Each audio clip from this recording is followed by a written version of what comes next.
This channel does not promote any violent, harmful, or illegal activities. All content provided by this channel is meant for an educational purpose only.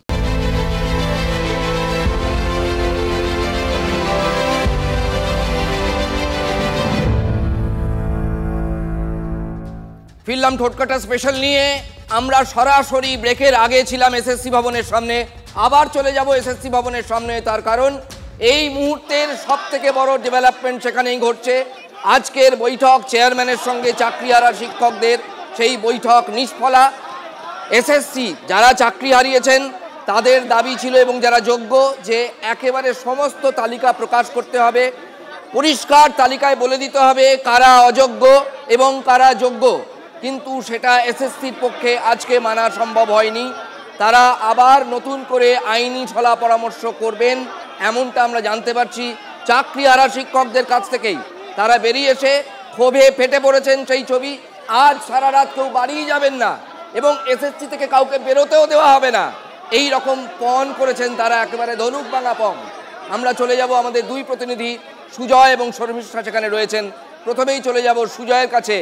Sujoy, এই মুহূর্তের ছবিটা তুমি বলো, এখানে তারা কি এই যে সিদ্ধান্ত নিয়েছেন, সবাই নিশ্চয়ই একমত যে আজ সারা রাত কেউ বাড়ি যাবেন না।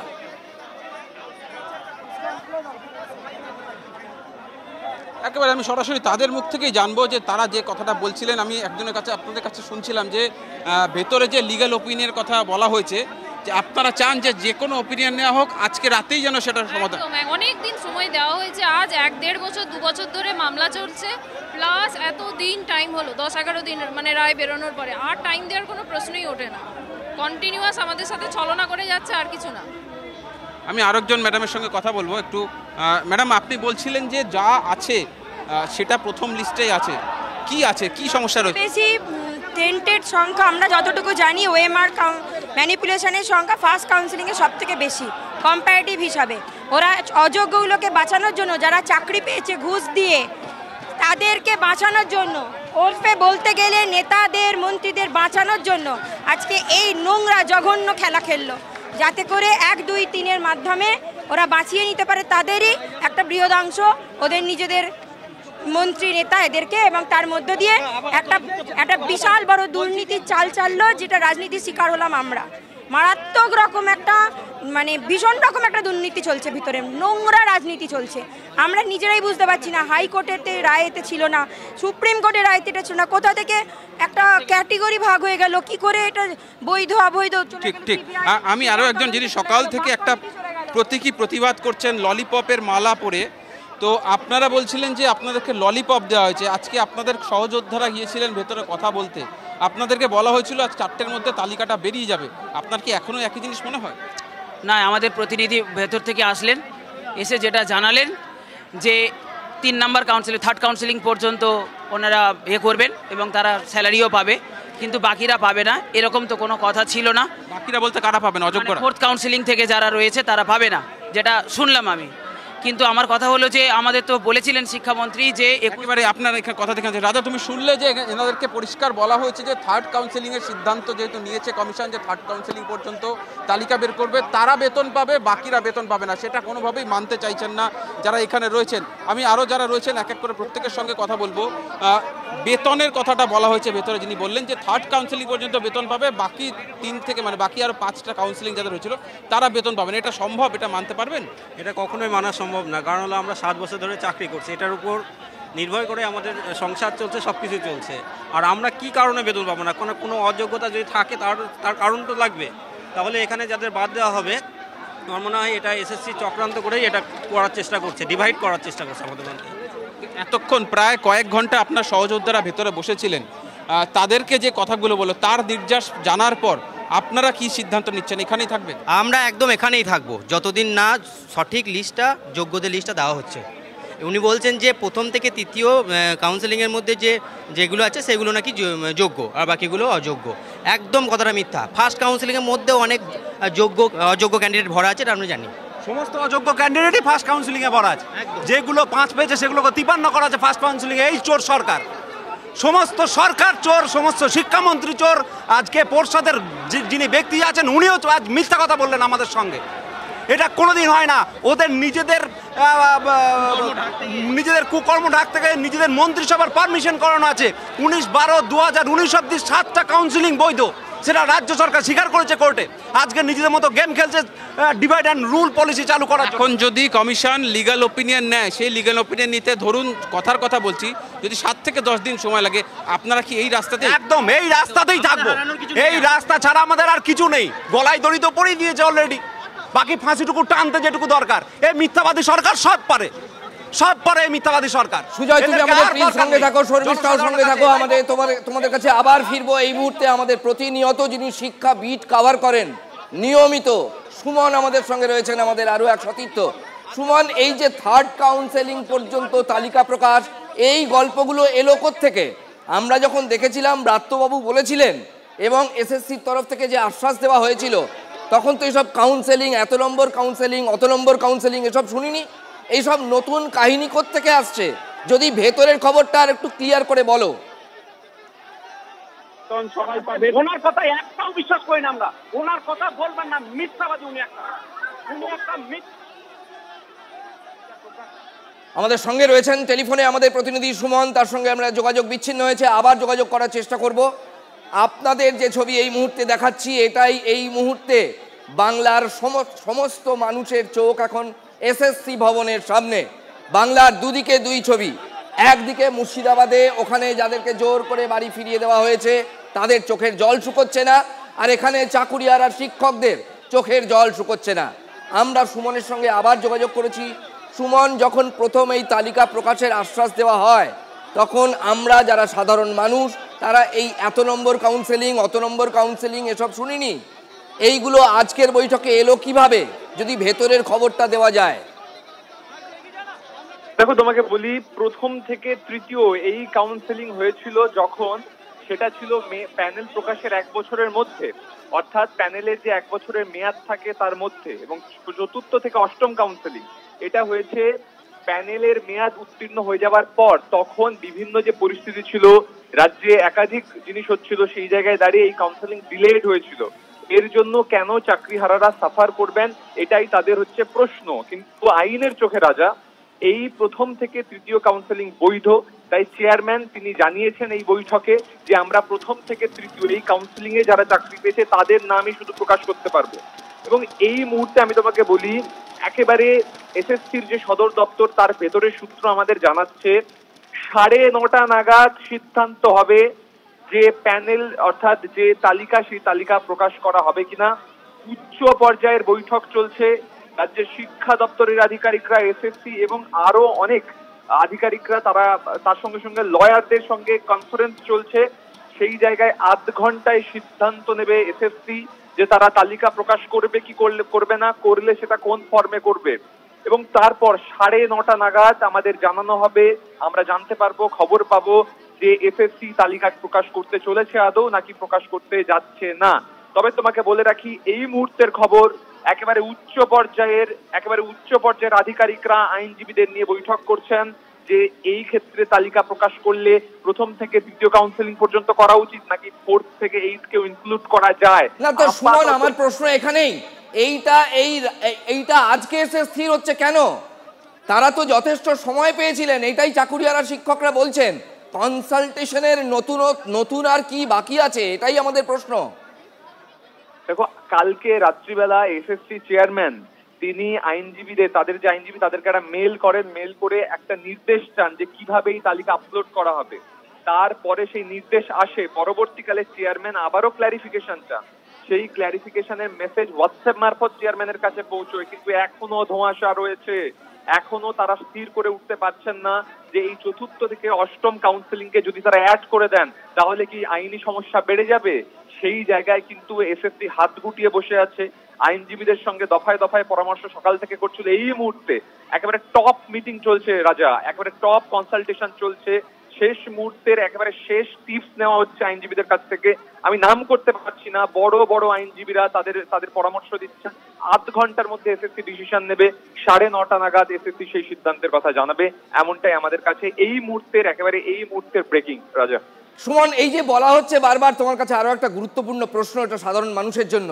এই যে বারবার বলা হচ্ছে যারা যারা অকৃতকার্য হননি পরীক্ষায় এই রকম যে তালিকা সেইটা প্রকাশ করা হবে, অর্থাৎ যারা অযোগ্য বলে চিহ্নিত হননি, তার থেকে ভালো তো ছিল যে যারা অযোগ্য তাদের তালিকাটা প্রকাশ করে দেওয়া। এইটা আটকাচ্ছে কোথায়? দেখো রাজা, এই তালিকার উপর নির্ভর করছে কাল থেকে কারা স্কুলে যাবেন। তার কারণ এই নির্দিষ্ট তালিকা কারুর কাছে নেই, অন্তত পাবলিক ডোমেনে নেই, যে কারা যোগ্য, কারা সঠিক শিক্ষক, কাদের কাছে আমাদের ছাত্রছাত্রীদের ভবিষ্যৎ ঠিক আছে, সেই তালিকা প্রকাশ করার কথা বলা হচ্ছে। তাই তাহলে জানা যাবে যে কারা যোগ্য শিক্ষক, অর্থাৎ কারা অযোগ্য বলে চিহ্নিত নন। অযোগ্যদের তালিকা প্রকাশ করলে তো কারা স্কুলে যাবেন এটা ক্লিয়ার হবে না। তাই যারা অযোগ্য বলে চিহ্নিত নন, আপাত বৈধ, তাদের তালিকা প্রকাশ করার কথা বলা হচ্ছে এবং সেই তালিকা প্রকাশ করার কথায় এসএসসি একেবারে সিদ্ধান্ত নিয়ে ফেলেছিল। আজকে সন্ধ্যে 6টার মধ্যে সেই তালিকা প্রকাশ হবে, একদম ঠিক ছিল। কিন্তু শেষ মুহূর্তে কোন আইনি কনসালটেশন এসছে, তার জন্য এসএসসি কিন্তু এই ফেজ 1 থেকে 3 নাকি 4 থেকে এই জায়গায় কিন্তু আটকে গিয়েছে এবং এই মুহূর্তে টপ কনসালটেশন চলছে। 8 ঘন্টায় সিদ্ধান্ত হবে, 9:30টার মধ্যে ডিসিশন জানানো হবে। হ্যাঁ, তার মানে সুমন, ওএমআর শিট পর্যন্ত এই আলোচনার গল্প পৌঁছয়নি, তাই তো? না, ওএমআর শিট প্রকাশ হবে না, এটা এসএসসি বৈঠক করে তারা সিদ্ধান্ত নিয়েছিল। তেমনটাই আমরা সকালবেলা ব্রেক করেছিলাম যে ওএমআর শিট প্রকাশ হচ্ছে না, প্রকাশ হবে একটা তালিকা, সেটা অযোগ্য চিহ্নিত নন তাদের তালিকা। কিন্তু সেই তালিকায় আবার কাদের নাম থাকবে সেটা নিয়ে শেষ মুহূর্তে আইনজীবীদের একটা পরামর্শে বাধা এসেছে। তাই সেই তালিকা 6টার মধ্যে প্রকাশ করা যায়নি। এখন এই মুহূর্তে টপ কনসালটেশন চলছে, 8 ঘন্টায় সিদ্ধান্ত হবে, 9:30টায় জানা যাবে। হ্যাঁ সুমন, তাহলে আরেকটা প্রশ্ন, যদি এসএসসির তৃতীয় কাউন্সেলিং এর পর যে কাউন্সেলিং গুলো হয়েছিল সেই তালিকা প্রকাশ করতে আপত্তি বা কোনো সংশয় থাকে, তাহলে এই বৈঠকটা আর হচ্ছে কেন? তারা তো চূড়ান্ত সিদ্ধান্ত এক প্রকার নিয়েই ফেলেছেন। যদি তা না নিতেন তাহলে তারা 8ম পর্যন্তই প্রকাশ করে দিতেন।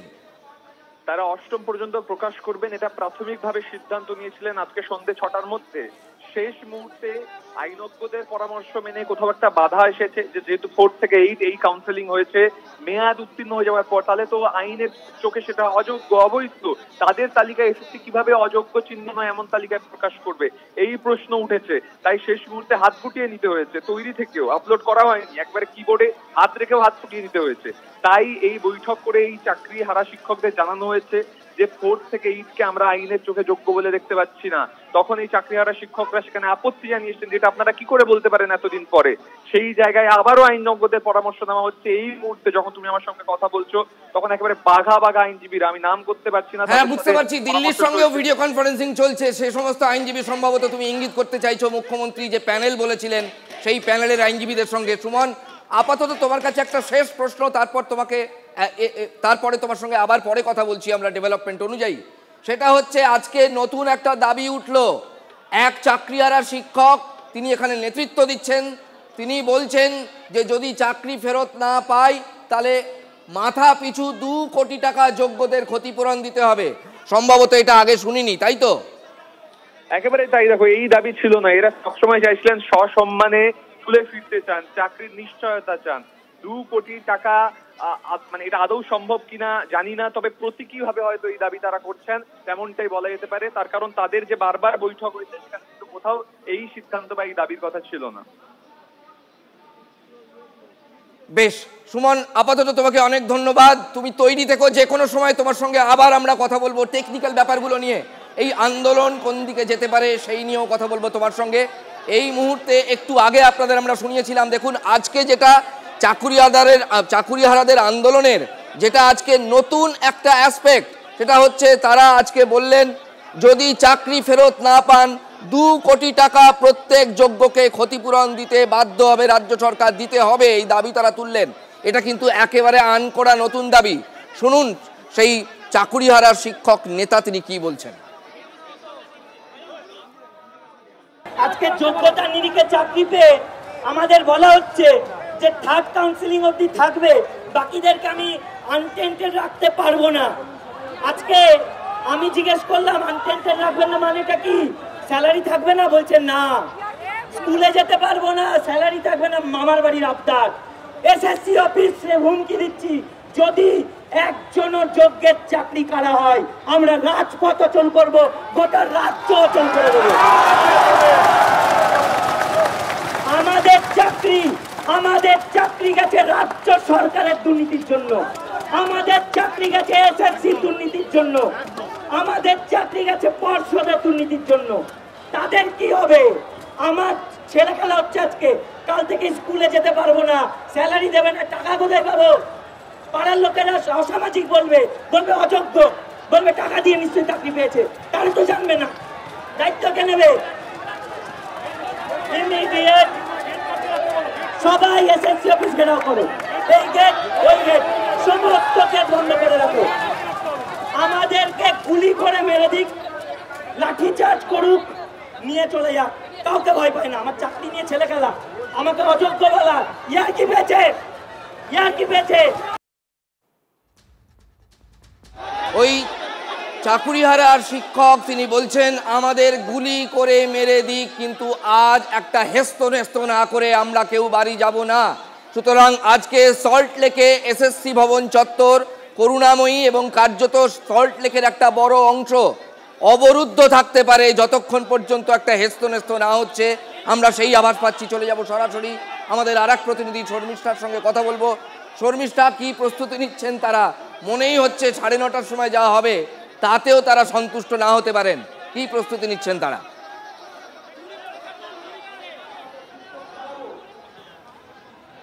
একদম 12টা থেকে 8:30 বেজে গিয়েছে, 8:40 মানে 8:45, মানে 8 ঘন্টারও বেশি, 8.5 ঘন্টারও বেশি তারা এই অবস্থান বা বিক্ষোভ চালিয়ে যাচ্ছেন। এবং যে কারণে তারা এই অবস্থান বিক্ষোভে এসেছিলেন সেই কারণটা তো সঠিক উত্তর পাওয়া গেল না। যে আশার আলো তারা দেখতে এসেছিলেন সেটা ফলপ্রসূ হলো না। এই মুহূর্তে দাঁড়িয়ে তারা ঠিক করেছেন যে এসএসসি অফিসের সামনেই তারা অবস্থান করবেন, তারা বিক্ষোভ করবেন, তারা তাদের দাবি যতক্ষণ না পূর্ণ হচ্ছে ততক্ষণ তারা এখানে থেকে যাবেন। শেষ পর্যন্ত যে বৈঠক হচ্ছিল আপনাদের প্রতিনিধির সঙ্গে, এখনো পর্যন্ত বললো যে 3rd কাউন্সেলিং এর পর সেই প্যানেলটা ধরেই বাতিল করে দেওয়া হবে এবং তারপরে কেউ বেতন পাবে না। আপনারা বসে থাকবেন? কারণ তালিকা কিন্তু এখনো প্রকাশ হয়নি, প্রকাশ হওয়ার একটা সম্ভাবনা রয়েছে ক্ষীণ। আমরা ততক্ষণ পর্যন্ত এখানে বসে থাকবো যতক্ষণ না আমাদের যারা যোগ্য, যারা মেধার ভিত্তিতে চাকরি পেয়েছে, 3rd, 4th, 5th, এগুলো কাউন্সেলিং নয়, এগুলো কাউন্সেলিংয়ের উপর আমাদের এখানে যোগ্যতা বিচার করছে না।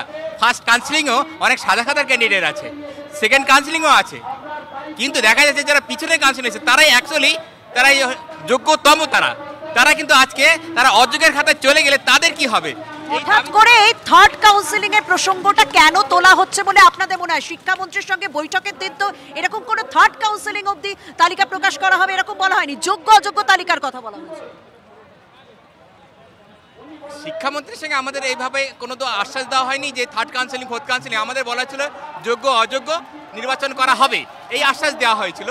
কিন্তু আজকে আমাদের এই আন্দোলনটাকে দ্বিধাবিভক্ত করার জন্য প্রথমে গ্রুপ সি, গ্রুপ ডিকে আলাদা করে দিয়ে এখন আমাদের মধ্যে এই যে 1st, 2nd, 3rd কাউন্সেলিং এবং পরে 4th থেকে 12th কাউন্সেলিং পর্যন্ত দুই ভাগে ভাগ করে দিয়ে আমাদেরকে ছত্রভঙ্গ করা। শিক্ষকরা যেটা বলছেন, চাকুরিয়ারা যোগ্য শিক্ষকরা বলছেন তাদের মধ্যে বিভাজন, নতুন নতুন বিভাজনের চেষ্টা চলছে। চাকুরিহারা শিক্ষকরা এসএসসি ভবনের সামনে তাদের আন্দোলন আরও জোরদার করছেন, আরও কোমর করছেন। আজকে একটা হেস্তনেস্ত না করে তারা যাবেন না। এরই ফাঁকে তারা দাবি তুলে দিয়েছেন যদি শেষ পর্যন্ত চাকরি না হয় তাহলে প্রত্যেক যোগ্যকে 2 কোটি টাকা করে ক্ষতিপূরণ দিতে হবে। শুনুন। আমরা বলে এসেছি, আপনি কথা বলুন মুখ্যমন্ত্রীর সাথে, যদি এইভাবে আমাদের চাকরি কেড়ে নেন 2 কোটি টাকা কম্পেনসেশন দিন, 2 কোটি টাকা। এবং শুধু তাই নয়, সাংবাদিক বৈঠক করে মুখ্যমন্ত্রী, শিক্ষামন্ত্রী, চালা চামুন্ডা যত আছে সব বসে ওপেন মিটিং এ বলুন 10 আমাদের, ওদেরকে বলি হতে হলো, তাই 2 কোটি টাকা দিচ্ছি। ফের সরাসরি চলে যাব এসএসসি ভবনের সামনে সল্ট লেকে। সেখানে এই মুহূর্তে বিরাট সংখ্যক জমায়েত, চাকুরিয়ারা শিক্ষকদের এবং যোগ্য চাকুরিয়ারা শিক্ষকদের জমায়েত। তারা প্রত্যেকেই যোগ্য বলে তারা দাবি করছেন। আজ যে তালিকা প্রকাশের কথা ছিল তা এখনো পর্যন্ত প্রকাশ করা হয়নি। বাঘা বাঘা আইনজীবীদের সঙ্গে নাকি এসএসসির উচ্চপদস্থ কর্তারা আলাপ আলোচনা করছেন। আমরা চলে যাব, আমাদের প্রতিনিধি শর্মিষ্ঠা রয়েছেন।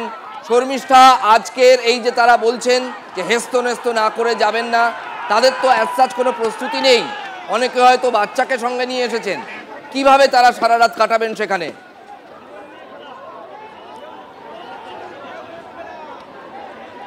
একদম এই এইটা কোথাও হতে পারে সেটা কোথাও একটা আশঙ্কা ছিল, তাই বেশিরভাগ মানুষই কিন্তু প্রস্তুতি নিয়ে এসেছিলেন। কিন্তু হঠাৎ করে একটা ছবি ধরা পড়লো, আমি তার আগে একটু আগে লাইভে তোমাকে বললাম না 8:30 হলো, 9 ঘন্টা হলো এই মানুষগুলো এখানে অবস্থান বিক্ষোভ করছে, কিন্তু এই মুহূর্তে আমি একটা ছবি দেখাবো, এসএসসি ভবনে খাবার আসছিল, খাবার অর্ডার করা হয়েছিল এসএসসি ভবনে, কিন্তু এই বিক্ষোভ পেরিয়ে সেই খাবার আর ভেতরে পৌঁছলো না, কারণ যারা রয়েছেন এখানে তারা বলছেন যে তাদের পেটে ভাত নেই, তাদের পেটে লাথি মারা হয়েছে, কি করে সেই খাবার এসএসসি ভবনে পৌঁছে যেতে পারে, তাই তারা এখানেই খাবার নিয়ে সেই খাবার নষ্ট করে দিল। আপনাদের একটু আগে এখানে খাবার যাচ্ছিল, সেই খাবার নষ্ট করে দেওয়া হলো। না নষ্ট না, আমাদের তো খিদে নেই, আর সারাদিন না খেয়ে পেটে লাথি মারা হয়েছে তো, না তো কি করে খায়, ওনাদের তো কাণ্ড বিবেক আছে তো নাকি, মানবতা আছে তো। আমরা সকাল থেকে এখন পর্যন্ত কোনো কিছু খাওয়া খাইনি, জলটা ছিল জলটা ফুরিয়ে গেছে, গভর্নমেন্টের থেকে একটা জলের ব্যবস্থা করো সেটাও করা হয়নি, আর উনি বিরিয়ানি খাবেন, বিরিয়ানি ওনার ভরে দেবো আমরা। আপনারাও সকাল থেকে রয়েছেন, কিন্তু একটু আগে যে পরিস্থিতি, আপনারাও সকাল থেকে রয়েছেন, আমরা সকাল থেকে না খেয়ে এখানে বসে আছি, আর এখানে যাচ্ছে ধোসা বিরিয়ানি, এসি রুমে বসে খাওয়া দাওয়া করবে, চেয়ারম্যানকে যেহেতু আটক রেখেছি। কি করছেন উনি, সকাল থেকে কি কাজ করেছেন, আজকে বলেছিলেন যোগ্যের তালিকা দেবে, সুস্পষ্টভাবে সার্টিফাইড লিস্ট দেবে, সার্টিফাইড তো লিস্ট দিল না, একটা ডিভাইডেড রুল খেললো, কি না প্রথম থেকে তৃতীয় কাউন্সেলিং অবধি তাদের শুধু যোগ্য আর যোগ্য নয়। আমরা ডিভাইড পলিসিতে যাচ্ছি না, আমরা একসঙ্গে আছি, যতক্ষণ না পর্যন্ত আমাদের সার্টিফাইড লিস্ট দেওয়া হচ্ছে যোগ্যদের, ততক্ষণ পর্যন্ত আমরা এখান ছাড়ছি না, এই রাস্তা ছাড়ছি না, এবং ওরাও খাবে না, ওরাও ভুকা পেটে থাকবে। না, আমাদের সেরকম কোনো প্রশ্ন, আমাদেরকে রাস্তায় থাকতে হবে। একটা সরকার কতটা নির্লজ্জ হলে মাংস বিরিয়ানি খেতে পারে, আমাদের এখানে মাস্টাররা সারাদিন না খেয়ে আছে, রাস্তায় আছে, ওনারা ভিআইপি খাবার খেয়ে গেছে, বড় হয়ে গেছে, আমরা কি কিছু খাবো না, আমাদের কি পৌঁছানো নেই। চেয়ারম্যান স্যার বলছেন উনি অসুস্থ, ওনাকে ছেড়ে দেওয়া হোক। আজকে বিগত 1 বছর ধরে আপনার ক্যান্সেলেশন ও প্যানেল ইন হাইকোর্ট, আমরা কতটা অসুস্থ, ওনার বিরিয়ানির প্যাকেটগুলো যাচ্ছে, উনি চব্বচস্য লেহ করছেন, আর আমরা যে সে সকাল থেকে না খেয়ে পড়ে রয়েছি, এর বিচার কে হবে? আমরা টাকা দিয়ে নিয়ে তো আমাদের অপরাধ। আমাদের কি ফ্যামিলি নেই? আমাদের ফ্যামিলি আছে, বউ বাচ্চা সব না খেয়ে আছে। বেশ শর্মিষ্ঠা, যাদের সঙ্গে তুমি কথা বলছিলে সরাসরি আমরা দেখাচ্ছিলাম ক্ষোভের মাত্রা কোন জায়গায় গেলে শিক্ষিত তরুণ তরুণী তারা খাবার নষ্ট করে ফেলে দিচ্ছেন, সেই খাবার তারা এসএসসি ভবনের ভেতর যেতে দিলেন না। তাদের বক্তব্য, তারা ভুকা পেটে 10 সাড়ে 10 ঘন্টা আন্দোলন করছেন, কিন্তু সেই আন্দোলনের কোনো ফল হলো না।